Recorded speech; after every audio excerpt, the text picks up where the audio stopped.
పట్టణంలో అక్రమంగా గంజాయి అమ్ముతున్న నలుగురు వ్యక్తులు కోదాడ రూరల్ పోలీసు అదుపులోకి తీసుకున్నారు. డీఎస్పీ కార్యాలయంలో ఏర్పాటు చేసిన విలేకరుల సమావేశంలో డీఎస్పీ శ్రీధర్ రెడ్డి వివరాలు వెల్లడించారు. పట్టణంలోని గాంధీనగర్కు చెందిన అశోక్తో పాటుగా చింతలపాలెం మండలంకు చెందిన రత్నాకర్, నాగరాజు, సాయిలు ఆంధ్రప్రదేశ్కు చెందిన ఒక వ్యక్తి నుంచి గంజాయి కొనుగోలు చేసినట్లు డీఎస్పీ తెలిపారు. కొనుగోలు చేసిన గంజాయిని కోదాడ ప్రాంతంలో అమ్మకాలు నిర్వహిస్తున్నట్లు డీఎస్పీ వెల్లడించారు. వీరిలో సాయి అనే వ్యక్తి పరారులో ఉండగా ముగ్గురిని అరెస్టు చేశామన్నారు. వారి వద్ద నుంచి 2.78 కేజీల గంజాయి, స్కూటీ, 4 సెల్ ఫోన్లు స్వాధీనం చేసుకుని రిమాండ్కు తరలించినట్లు ఆయన వెల్లడించారు. గత సంవత్సరాల కాలంగా తెలంగాణ రాష్ట్ర ప్రభుత్వము ఈ గంజాయి నిర్మూలన మన రాష్ట్రంలో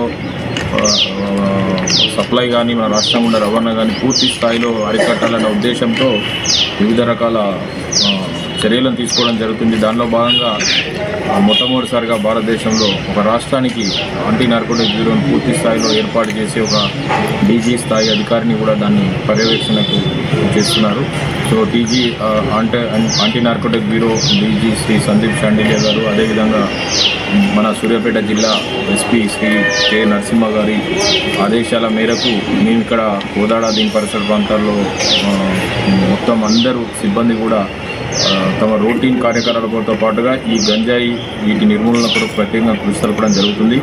దానిలో భాగంగా జిల్లా ఎస్పీ గారి తర్వాత మా కోదాడ డివిజన్లో పనిచేస్తున్న అధికారులు అందరితో సమన్వయం చేసుకుంటూ ముందుకు పోతున్నాం. ఆ క్రమంలో ఈరోజు ఉదయం 9 గంటల ప్రాంతంలో 9:20 ప్రాంతంలో మనకు చింతలపాలెం పోలీస్ స్టేషన్ ఈ దొండపాడు గ్రామంలోని బొడ్డు బసవయ్య రోడ్లో ఉన్నటువంటి ఒక ఇంట్లో గంజాయి ఉన్నట్లు నమ్మదగిన సమాచారం వచ్చింది. సో ఆ క్రమంలో భాగంగా కోదాడ రూరల్ సిఐ రచిత గారు, అదేవిధంగా ఎస్ఐ చింతలపాలెం సందీప్ రెడ్డి వాళ్ళు ఆ సమాచారాన్ని విశ్లేషించుకున్న తర్వాత ఎస్ఐ సందీప్ రెడ్డి ఆధ్వర్యంలో ఒక టీము దీన్ని గంజాయి గురించి ఎంక్వైరీలో భాగంగా అక్కడికి వెళ్ళినప్పుడు అక్కడ ఈరోజు 4 వ్యక్తులను పట్టుకోవడం జరిగింది.